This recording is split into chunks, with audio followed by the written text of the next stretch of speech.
Kalau kita dengar istilah tata kelola atau governance, jujur aja, kedengarannya kayak sesuatu yang kaku dan membosankan, ya kan? Cuma tumpukan dokumen tebal. Tapi gimana kalau saya bilang, justru hal ini yang bisa jadi penentu hidup matinya investasi Anda. Serius, bisa bikin hancur lebur dalam semalam. Nah, yuk kita kupas tuntas soal ini. Jadi, singkatnya nih, kita bakal lihat kenapa GDASG itu penting banget, terus kita intip beberapa kasus perusahaan yang hancur karena ini, belajar cara analisanya, gimana penerapannya di aset lain, sampai peran investor yang ternyata bisa lebih aktif. Dan di akhir, semuanya kita rangkum dalam satu kerangka simpel, biar gampang diingat. Oke, kita mulai dari yang paling dasar dulu ya. Dalam ESG, Environment, Social and Governance, kenapa sih si G alias governance ini yang sering jadi sorotan utama? Jawabannya sebenarnya simpel banget, karena dampaknya itu paling langsung dan paling cepat ke dompet kita sebagai investor. Coba deh bayangin, kalau ada masalah lingkungan atau sosial, dampaknya tuh biasanya pelan-pelan, bertahap. Tapi, kalau tata kelola yang gagal, wah itu beda cerita. Bisa langsung bikin investasi kita hangus, bener-bener lenyap dalam sekejap. Kehancurannya itu cepet banget, drastis, dan seringnya nggak bisa balik lagi. Ini bukan sekedar soal harga saham naik turun loh, ini soal hidup atau mati investasi kita. Dan ini bukan cuma omongan saya loh, datanya ada. Lihat nih, survei global dari CFA Institute nunjukin kalau 2/3 investor profesional itu memprioritaskan governance. 2 dari 3. Jadi jelas ya, para pemain besar di pasar itu paham betul di mana letak resiko paling bahaya. Ini bukan lagi topik pinggiran, ini udah jadi perhatian utama. Terus, kalau kita bedah istilah ESG, lingkungan, sosial, dan tata kelola, datanya makin jelas. Dari semua studi yang dianalisis, ternyata 62% menemukan hubungan positif langsung antara tata kelola dan kinerja keuangan. Angka ini paling tinggi dibanding 2 faktor lainnya. Jadi, huruf G atau governance dalam ESG inilah yang punya bukti statistik paling kuat hubungannya sama keuntungan perusahaan. Dan ini bukan cuma omong kosong loh, ada studi penting di Inggris yang nunjukin kalau perusahaan dengan tata kelola yang bagus, itu bisa ngalahin perusahaan yang tata kelolanya buruk sebesar 30 basis poin. Kedengarannya kecil, tunggu dulu, itu sama dengan keunggulan 0,3% setiap bulan.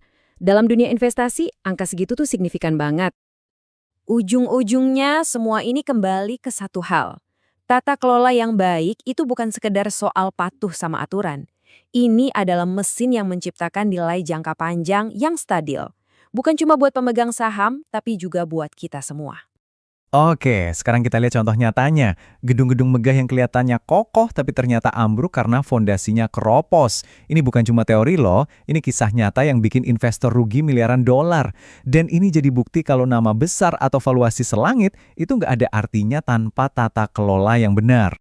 Contoh pertama, yang paling legendaris mungkin, Enron. Coba bayangin, perusahaan raksasa nilainya 60 miliar dolar, dalam waktu kurang dari setahun nilainya jadi 0. Abis. Ini contoh sempurna kegagalan total corporate governance. Akuntansinya dimanipulasi, dewan direksinya nggak bekus, dan akibatnya, kepercayaan investor hancur, nilainya lenyap dalam sekejap. Lanjut ke kasus yang lebih baru ya, Theranos. Mungkin Anda pernah dengar. Ini startup yang dielu-elukan banget, katanya bakal merevolusi dunia medis. Valuasinya meroket. Tapi ternyata di balik semua itu ada kebohongan besar. Dan akarnya yaitu tadi, kegagalan tata kelola yang fatal. Coba deh kita lihat siapa aja yang ada di dewan direksinya. Isinya nama-nama beken semua, ada mantan politisi, jenderal. Tapi pertanyaannya, ada nggak yang ngerti soal teknologi tes darah? Jawabannya, hampir nggak ada. Ini contoh klasik dewan direksi yang cuma jadi pajangan, cuma jadi stempel. Nggak ada yang bisa ngawasi atau nantang si pendiri. Semua kekuasaan ya ada di tangan dia. Dan kutipan dari pendirinya ini, wah, ini udah menjelaskan semuanya. Dia bilang dewan direksi itu cuma pajangan. Dia yang ambil semua keputusan. Jelaskan, nggak ada pengawasan, nggak ada yang ngontrol. Ini udah resep pasti menuju bencana. Hasilnya, ya bisa ditebak. Begitu kebohongannya kebongkar, valuasi 10 miliar dolar itu langsung menguap jadi 0. Ini pelajaran penting banget. Hype dan cerita sehebat apapun nggak akan pernah bisa menggantikan fondasi tata kelola yang kokoh.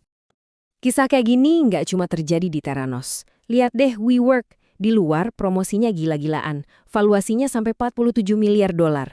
Tapi di dalamnya, CEO-nya super dominan sampai akhirnya rencana IPO-nya gagal total. Atau Uber yang dipuji-puji sebagai pengganggu industri transportasi. Di dalamnya ternyata budayanya toksik parah sampai investor turun tangan dan mendepak CEO-nya. Polanya selalu sama, di luar kinclong tapi fondasi tata kelolanya keropos. Oke, kita udah lihat banyak contoh yang bikin ngeri. Sekarang pertanyaannya, gimana caranya kita sebagai investor bisa lihat retakan di fondasi ini sebelum semuanya terlanggat? Nah, sekarang kita bahas alat-alat yang dipakai para profesional. Jadi, intinya ada dua pendekatan utama. Yang pertama, anggap governance itu kayak saringan pertama. Kalau ada masalah fundamental, misalnya dewan direksinya nggak independen, ya udah langsung coret dari daftar. No go, gampang. Nah, pendekatan kedua, kalau perusahaannya lolos saringan pertama, tapi masih ada kelemahan di sana-sini, risiko itu harus kita hitung. Kita masukkan dalam perhitungan valuasi kita. Ini nih, bagian pentingnya. Ada logikanya, ada matematikanya. Gini, tata kelola yang jelek itu artinya risikonya lebih tinggi kan? Nah, kalau risiko lebih tinggi, investor pasti minta imbal hasil yang lebih tinggi juga buat kompensasinya. Ini yang namanya cost of capital atau biaya modal jadi naik. Kalau kita pakai angka biaya modal yang lebih tinggi buat ngitung nilai perusahaan, ya otomatis valuasi perusahaannya jadi lebih rendah. Simple. Ini bukan soal perasaan, ini hitung-hitungan. Dan penting banget buat diingat ya, analisis key governance ini bukan cuma buat saham loh. Prinsip fondasi kokoh ini berlaku buat semua jenis investasi, mau itu obligasi, private equity, bahkan surat utang negara sekalipun. Nah, di sini kita bisa lihat betapa bedanya fokus analisisnya. Kalau kita lihat saham, yang kita perhatiin itu hak-hak pemegang saham, dewan direksinya independen nggak. Beda lagi kalau obligasi. Kita lebih peduli soal gimana caranya perusahaan bisa bayar utangnya. Jadi kita lihat perlindungan buat kreditur. Nah, yang lebih luas lagi, kalau surat utang negara, kita lihatnya kekuatan institusi negara itu, hukumnya jalan atau enggak, kebijakannya stabil apa enggak.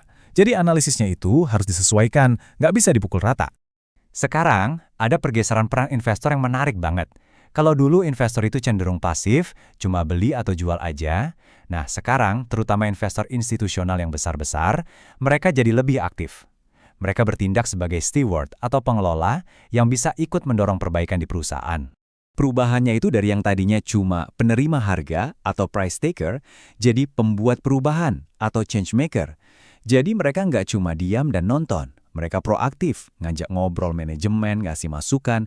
Buat apa? Ya buat memperbaiki tata kelola yang ujung-ujungnya bisa ningkatin nilai perusahaan dan ngurangin risiko.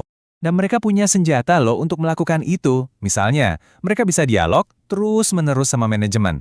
Punya hak suara di RUPS? Wah, itu bisa dipakai buat nolak gaji eksekutif yang ketinggian. Bahkan mereka bisa kerjasama bareng investor lain buat sama-sama menekan perusahaan. Oke, kita udah bahas banyak banget nih, dari masalah sampai solusinya. Sekarang, yuk kita coba satukan semuanya dalam sebuah kerangka kerja yang simple, biar gampang nempel di kepala.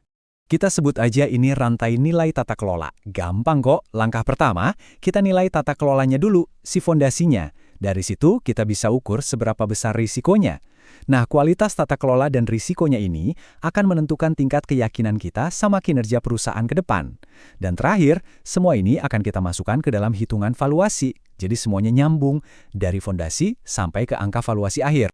Sebagai penutup, saya mau tinggalin satu kutipan yang menurut saya kena banget. Bunyinya begini, Anda bisa bertahan dengan pendapatan yang lemah selama 1 tahun. Tapi Anda jarang bisa bertahan dengan tata kelola yang lemah selama 1 kuartal. Ini benar-benar nunjukin betapa mendesaknya isu ini. Kinerja keuangan bisa naik turun, tapi kalau fondasi tata kelola udah retak, runtuhnya bisa cepat sekali. Jadi mudah-mudahan pembahasan kita kali ini bisa kasih gambaran ya. Ingat, governance atau tata kelola itu bukan cuma soal formalitas atau checklist, tapi ini adalah komponen inti dari analisis investasi yang cerdas. Kalau ada pertanyaan atau mau diskusi lebih lanjut, langsung aja tulis di kolom komentar di bawah ya. Terima kasih sudah menyimak, sampai jumpa di pembahasan selanjutnya.